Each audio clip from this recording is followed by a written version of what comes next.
In India, if you watch the rivers, you will notice something peculiar.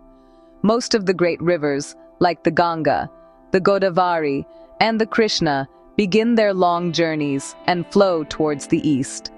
They travel across the vast plains and plateaus, eventually emptying into the wide expanse of the Bay of Bengal. This is the common direction for India's waterways, a pattern dictated by the gentle eastward slope of the Great Peninsular Plateau. It is a familiar story of water seeking its way to the sea, following the path of least resistance. It feels as natural as the sun rising in the east and setting in the west, a fundamental truth of the land's geography that we often take for granted. But nature always has its exceptions, its delightful surprises that challenge our expectations. The Narmada River is one such beautiful surprise. Unlike its many famous counterparts, the Narmada bravely chooses a different path. It is the only major river in peninsular India that decides to flow from east to west. This unusual journey makes it stand out on the map, a silver ribbon cutting across the country in the opposite direction. It carves its own destiny, ignoring the general tilt of the land. This contrary flow is not just a geographical quirk, it is the very first chapter in the story of what makes the Narmada so very special and fascinating to all who encounter it. The reason for this westward journey lies deep within the Earth's crust. The Narmada does not flow over a gentle slope, but through a special kind of valley. This is a rift valley, a deep channel formed when the land on either side was pushed up, creating a long, narrow trough. It's as if the Earth itself opened up a path for the river, guiding it towards the Arabian Sea. This geological marvel, a crack in the Indian subcontinent, gives the Narmada its unique course. The river is cradled between two great mountain ranges, the Vindhyas to the north and the Satpuras to the south, which act like massive walls, ensuring it stays on its westward track. This distinct westward flow is the first of many things that define the Narmada. It is a rebel river, a nonconformist in a land of eastward-flowing waters. This simple fact sets the stage for its entire character. A river that is not only geographically unique, but also culturally and spiritually significant. Its journey is a testament to the powerful geological forces that have shaped the Indian landscape over millions of years. Following its path is like reading a story written by the land itself, a tale of mountains rising, valleys sinking, and a river finding its remarkable way to the sea, against the odds and against the flow of the majority. The story of the Narmada begins in a place of serene beauty, high up in the Amarkantak hills of Madhya Pradesh. Here, from a small sacred pond known as Narmada Kund, the river emerges as a gentle stream. This origin point is a place of pilgrimage, surrounded by ancient temples and lush green forests. From this humble beginning, the Narmada embarks on an incredible journey of over 1,300 kilometers, flowing through the very heart of India. It winds its way through three states, first Madhya Pradesh, where it spends most of its life, then forming a brief border with Maharashtra, and finally entering Gujarat before meeting its final destination. Its long journey is a beautiful spectacle of nature's persistence. As the Narmada flows through Madhya Pradesh, it nourishes the land and passes by important towns like Jabalpur and Hoshangabad.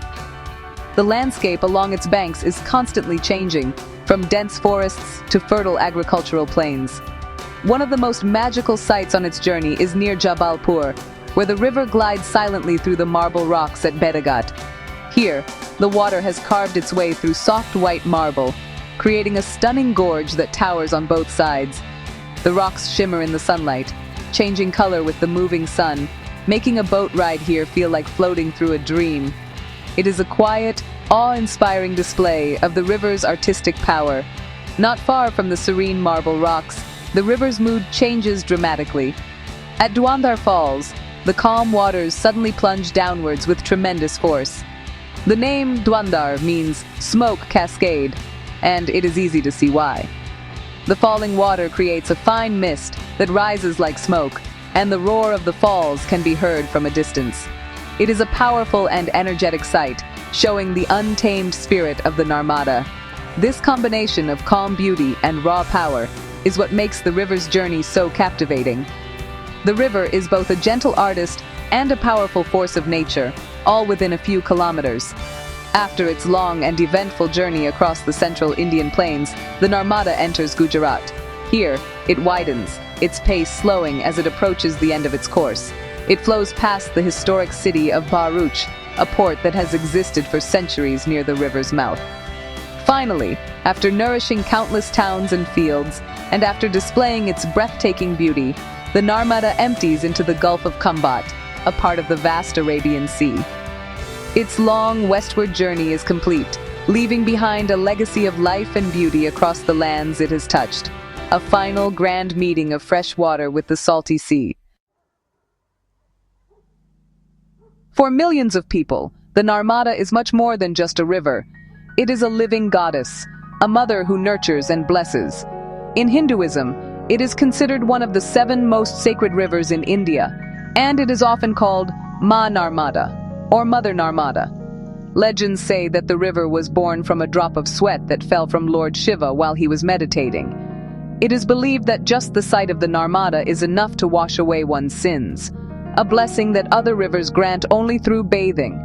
This deep-rooted faith makes the river a central part of the spiritual life for countless devotees who live along its banks and travel from afar. This profound reverence gives rise to a unique and arduous pilgrimage known as the Narmada Parikrama. This is a journey of circumambulation, where devotees walk along the entire length of the river. They start at the river's mouth at the Arabian Sea, walk up one bank to its source in Amarkantak, and then walk back down the other bank to the sea again. This incredible journey can take months, even years, to complete. It is an act of immense devotion and physical endurance, undertaken by sadhus, saints, and ordinary people seeking spiritual purification and blessings from the sacred river, embodying a deep connection between the people and the water. Beyond its spiritual significance, the Narmada is a lifeline for the regions it flows through, a true source of sustenance. The river's water is crucial for agriculture, turning vast stretches of otherwise dry land in Madhya Pradesh and Gujarat into fertile fields. Farmers depend on its flow to irrigate their crops, from wheat to cotton, making it the backbone of the local economy. The river also provides drinking water to millions of people in countless towns and villages, quenching the thirst of a land that can often be parched and dry. Its presence means the difference between scarcity and prosperity, a daily gift of life. To harness this life-giving power, several large dams have been built on the Narmada. The most famous of these is the Sardar Sarovar Dam in Gujarat. These massive structures are designed to control the river's flow, prevent floods, and generate hydroelectricity that powers homes and industries. The canals leading from these dams carry water to distant, arid regions, transforming them into green landscapes. While these projects have been subjects of debate, they highlight the river's immense practical importance in the modern world. The Narmada is thus a river that serves both the soul and the body, a divine entity and a vital resource. The Narmada River's importance extends deep into the Earth's history. As mentioned, it flows through a rift valley, a geological feature that makes it exceptionally significant. This valley, known as the Narmada Valley, is a major fault line in the Indian tectonic plate. It is a place where the Earth's crust has fractured, creating a distinct geographical zone. For geologists, this valley is a treasure trove of information, revealing secrets about the formation of the Indian subcontinent. The Narmada's path is not just a line on a map, but a scar on the face of the land, telling a story that is millions of years old, a story of continental drift and geological upheaval. This geological divide also acts as a natural boundary in India's cultural and geographical landscape. The Narmada Valley has traditionally been seen as the dividing line between North and South India. To the north lie the Vindhya Mountains and the Great Gangetic Plains, representing the heartland of North India. To the south lie the Satpura Mountains and the Deccan Plateau, which mark the beginning of the southern peninsula. This makes the Narmada more than just a river. It is a symbolic border, separating 2 distinct regions of the country, each with its own unique culture, languages, and traditions. The river flows right through this fascinating transition zone. While the Narmada is the most famous west-flowing river, it is not entirely alone. Other rivers, such as the Tapi and the Mahi, also follow a similar westward course to the Arabian Sea. The Tapi, in fact, flows almost parallel to the Narmada, also nestled within its own rift valley, just south of the Satpura Range. However, the Narmada stands out due to its sheer size, its immense length, and its profound cultural and religious importance. It is the largest of all the west-flowing rivers, a true giant among them, making its journey and story all the more significant in the grand tapestry of India's rivers. In conclusion, the Narmada River is a true marvel of India. Its surprising westward flow, its sacred status as a goddess, and its vital role as a lifeline for millions make it utterly unique. From its tranquil source in Amarkantak to its powerful waterfalls and its final union with the sea, the river's journey is a story of beauty, faith, and life. It is a geological wonder that divides a subcontinent and a cultural icon that unites millions in devotion.